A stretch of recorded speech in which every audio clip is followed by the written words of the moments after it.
अगर साजिशें नहीं होती तो फिर ये संभल नहीं जल रहा होता, उनके खिलाफ कुछ नहीं होता। मैं बैरिस्टर साहब की बात कर रही हूँ, उनके खिलाफ कुछ नहीं हो सकता कभी भी, क्योंकि उनको बी टीम इसीलिए नहीं कहा जाता, उनको इसीलिए कहा जाता है कि आप है ना इधर मुस्लिमों को थोड़ा पिंच करो और उधर फिर हम हिंदुओं को पिंच करेंगे, तो फिर ये पूरा खिचड़ी बन जाएगा, आलू और चावल मिलकर के, फिर पूरा बवाल होगा। मैं बिल्कुल खुल के बता रही हूँ कि एक व्यक्ति बैठ करके टीवी पे दिन रात आपको कहता है मोदी जी को गाली देता है, मोदी जी को कभी कुछ, और आप उनके खिलाफ ना तो आप उनकी सदस्यता रद्द करते, सदस्यता देखिए पत्थर मारते दिखे, सब कुछ करते हुए दिखे, वोट को रोकते हुए दिखे, वोटिंग पढ़ते हुए पिस्टल दिखाते हुए दिखे। अरे ये तो गुंडे, अरे ये तो गुंडे भैया, ये तो गोली चला ले, डंडे चला दे, विपक्ष थोड़ी गुंडा।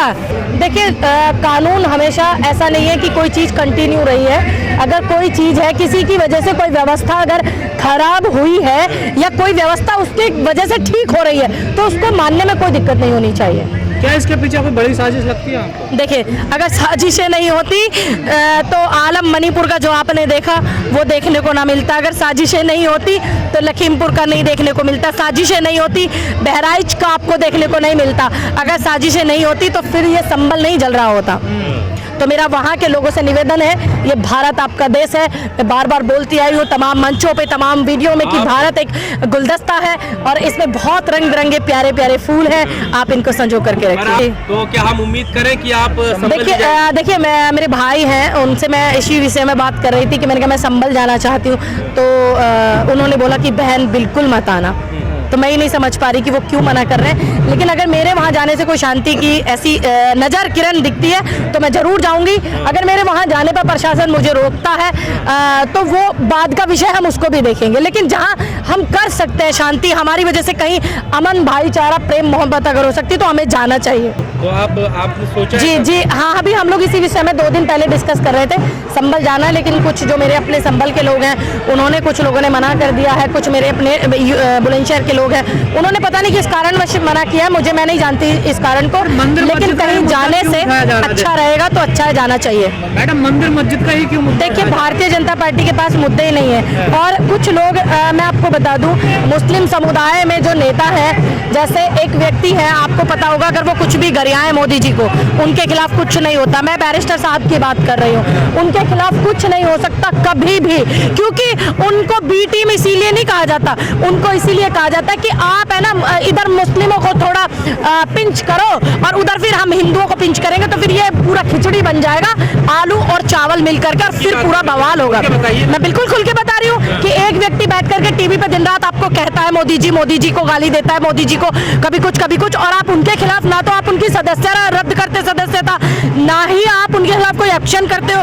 अभी मैं बोल दूं कुछ तो पटाख से यहीं पे सर्च करके पुलिस आ जाएगी, मुझे अरेस्ट करके जेल में डाल देगी, लेकिन बैरिस्टर साहब को नहीं डालते, क्योंकि वो उधर भड़काऊ भाषण देते हैं जिससे कि जो मुस्लिम समुदाय है वो भड़क जाता है, और इधर से हमारे वाले लगे हुए हैं, इधर से इधर ये वाले लगे हुए हैं, तो दोनों ही लोग जो है बी टीम ऐसे ही नहीं कहा गया, एक ही थाली के सब चट्टे बट्टे हैं। देखिए जो 5 की मौतें हुई है, किसी का घर का कुछ नहीं गया, ना किसी नेता का, ना किसी के बयान देने वाले का, ना किसी भाषण जीवी का, ना किसी फटास और छपास वाले व्यक्ति का, बच्चे उनके गए जिनके परिवार के हैं। ये बात हर उस माँ को समझनी चाहिए, जब कोई ऐसी चीज होती है तो आप अपने बच्चों को इस तरीके की चीजों में इन्वॉल्व मत होने दिया करो, क्योंकि आपका बेटा चला गया भाई, आपका भाई चला गया, आपका पति चला गया है ना, आपका पिता चला गया है, आप सोचिए कि इसमें नुकसान किसका है। तो देश के लिए ही खराब नहीं है ये चीजें परिवार के लिए भी खराब है ना, एक परिवार के 5 बच्चे मर गए हैं, कितना बड़ा विषय है, और आज भी वहाँ की जो चीजें हैं सुलटने का नाम नहीं ले रही हैं। बताइए अगर संभल में थोड़ी सी भी शांति बची हो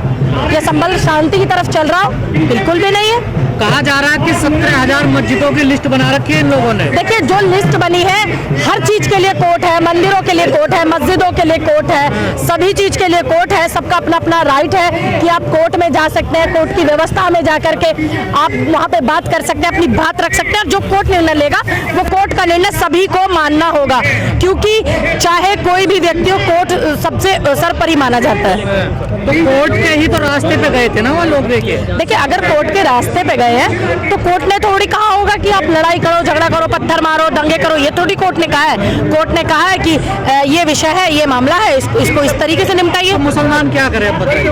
देखिए, आप कोर्ट के फैसले का जो है इंतजार भी कीजिए, और जहां इस तरीके की हिंसा फैल रही है, जहां इस तरीके की चीजें हो रही हैं, ये सिर्फ जिम्मेदारी पूनम पंडित की नहीं है, या ये जिम्मेदारी सिर्फ राहुल जी, सोनिया जी, मल्लिकार्जुन खड़गे जी की, या विपक्ष की, अखिलेश जी की, मायावती जी की, ये तमाम लोगों की नहीं है जिम्मेदारी। ये जिम्मेदारी हम एक एक व्यक्ति की, क्योंकि हम भारतीय हैं। हमारी अपनी जिम्मेदारी है कि हम ऐसी जो गतिविधियां होती हैं उन पे ध्यान रखें, रोक लगाएं। पर एक सवाल और खड़ा होता है कि जहाँ बड़ी तादाद में मुसलमान होते हैं वहीं क्यों दंगे होते हैं? वो गोली भी चल जाती है, वैसे तो लाठीचार्ज तक सीमित रहता है। देखिए, अभी गोपाल मिश्रा मर गया था। देखिए, गलत उसका चढ़ना किसी के घर पे भी था, और जिसने गोली चलाई वो भी गलत था, दोनों ही गलत था। अब ऐसा नहीं है तुम्हारे घर चढ़ जाएगा कोई, तो इसके लिए कानून बना है, इसके लिए एक नियम है। आप मुकदमा करिए, आप कोर्ट जाइए, ये नहीं कि तुम गोली चला दोगे, किसी को मार दोगे, किसी की हत्या कर दोगे। देखिए, पत्थर मारते दिखे, सब कुछ करते हुए दिखे, वोट को रोकते हुए दिखे, वोटिंग पढ़ते हुए पिस्टल दिखाते हुए दिखे, लेकिन मैं यहाँ जनता की बात कर रही हूँ, दो समुदाय के लोगों की बात कर रही हूँ। किसी का बेटा मर गया, ये नहीं आपके घर कोई चढ़ गया, ठीक है, वो भी गलत था, किसी के घर चढ़ना भी उतना गलत है, लेकिन उससे भी गलत है कि आप किसी की जान ले लोगे। पुलिस के ऊपर पत्थरबाजी हुई है ना, दूसरा पक्ष तो था ही नहीं। देखिए, संभल में जो पत्थरबाजी पुलिस के ऊपर हुई है, वहाँ के जो लोग हैं, मेरा उनसे निवेदन है कि कुछ लोगों की वजह से आप पूरे पुलिस डिपार्टमेंट को गलत मत समझिए, उनका सपोर्ट कीजिए, सहयोग कीजिए शांति और भाईचारे में। पर कैसे सामने से ऑर्डर मिल जाता है गोली चलाने का? ये देखिए, वही तो मैं बीमारी है ना, वही मैं पूछ रही हूँ कि ऑर्डर दिया किसने, ऑर्डर दिया क्यों दिया? तो आप दूसरे लोगों को डरा करके एक तरफ ये दिखाना चाह रहे हो कि हम तो सीधा गोली चलाने वाले लोग हैं। ऐसे व्यवस्थाएं नहीं चलती, ऐसे सरकारें नहीं चलती हैं। अभी नए नए आप लोग सरकार में बैठे हो, आपको नहीं पता 70 साल तक आप पूछते हैं कांग्रेस ने क्या किया। ये संजो करके कांग्रेस ने 70 साल तक रखा था कि ऐसे नहीं कोई किसी में कि खुलेआम गोलियां चला रहा है। अभी क्या लगता है कि मुसलमान डर के साए में है? आपको लगता है ऐसा? देखिए, मुझे ऐसा बिल्कुल नहीं लगता। अगर ऐसा लगता तो दंगे ही नहीं होते, समझ गए आप? क्योंकि दंगों में दोनों ही लोगों का बराबर का योगदान है, चाहे वो कोई भी हो, ठीक है। अगर वो डर के उसमें होता तो इन्वॉल्व ही नहीं होता उसका। तो मुसलमान डरे हुए नहीं है? मुझे तो नहीं लगता, आपको लग रहा होगा। और वैसे भी भारत में रह के डरना क्यों? भारत लोकतंत्र देश है भाव, कि संविधान की धज्जियां कैसे उड़ाई जाती हैं भाई, ऐसे ही तो उड़ाई जाती है। ऐसे नहीं संविधान में चाकू लेके घोंस दिया तो संविधान की धज्जियां उड़ गई। यही संविधान की धज्जियां उड़ रही है कि आप गोली चला रहे हो, आप झगड़ा कर रहे हो, लड़ाइयां कर रहे हो, बेटियों का बलात्कार हो रहे हो, उधर नहीं देख रहे हो। महिला आरक्षण लागू करने की बात करी, लागू नहीं हुआ। घोषणा आपने कर दी, जो देश का काम है, जनता का काम है। युवाओं के लिए नौकरियां नहीं निकाल रहे हो। अगर कोई अपनी बात को रख रहा है आप उसको जेल भेज रहे हो। कोई संविधान के दायरे में आंदोलन कर रहा है आप उसको मुकदमे करके जेल भेज रहे हो। यही तो संविधान की धज्जियां उड़ना है। और किसे कहते हैं संविधान की धज्जियां उड़ना? आपकी भाषा में कोई विपक्ष क्या कर रहा है आप नहीं देख रहे? विपक्ष क्या कर रहा है? विपक्ष कल भी सड़कों पे था, कल भी जंतर मंतर पे आंदोलन था। अब विपक्ष थोड़ी ना गोलियां चला देगा, बताइए। विपक्ष तो संविधान को मानता है।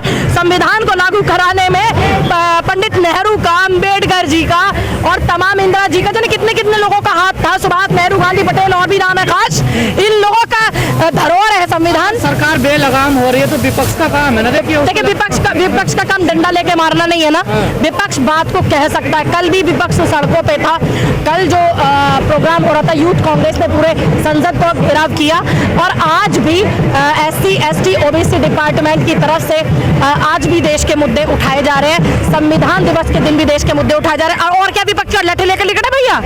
और क्या विपक्ष गोली चला रहे इनकी तरह? अरे ये तो गुंडे, अरे ये तो गुंडे भैया, ये तो गोली चला रहे, डंडे चला दे। विपक्ष थोड़ी गुंडा। विपक्ष अगर गुंडा होता था 70 साल तक थोड़ी रुक पाता। विपक्ष के लिए क्या संभल बड़ी घटना नहीं है? वहाँ पर कोई भी नेता नहीं गया। देखिए, क्या होता, जब मणिपुर राहुल जी गए तो इन्होंने बड़ा बवाल काटा। क्या बोला कि ये तो लाइमलाइट लेने के लिए गए। अगर किसी नेता के वहां जाने से चीजें बढ़ के तो वो भी गलत है। अगर किसी नेता के वहां जाने से चीजें शांति की तरफ चले तो उसमें मजेदारी है, ठीक है। ये लोग क्या बोलते हैं, ये तो भड़काने के लिए गए। अरे अभी हम लोग गए नहीं, तुम संभालो ना, रोको। जब तुमसे नहीं रुकेगा तो हम लोग जाएंगे अपील करने के लिए। अब ना जाने की अब मौका तो, अब एक बात बताइए, सरकार में जाने से फड़क जाएगी। देखिए ये लोग बोलते हैं इस चीज को, इनका पूरा मीडिया डिपार्टमेंट क्या चलाता है।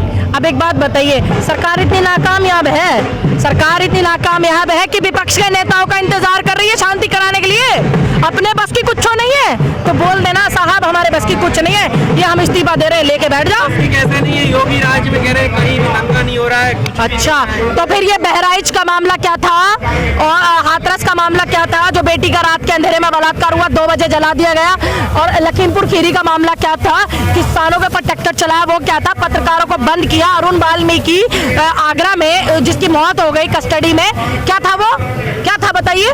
अगर दंगा नहीं हो रहा है, लड़ाई झगड़ा नहीं हो रहा, आप अपनी व्यवस्थाओं को रोकने में नाकामयाब हैं क्योंकि आपको पूरे देश में अपना मुंह दिखाना है। पोटास और छपास की बीमारी हो गई है देश के सत्ताधारी नेताओं को।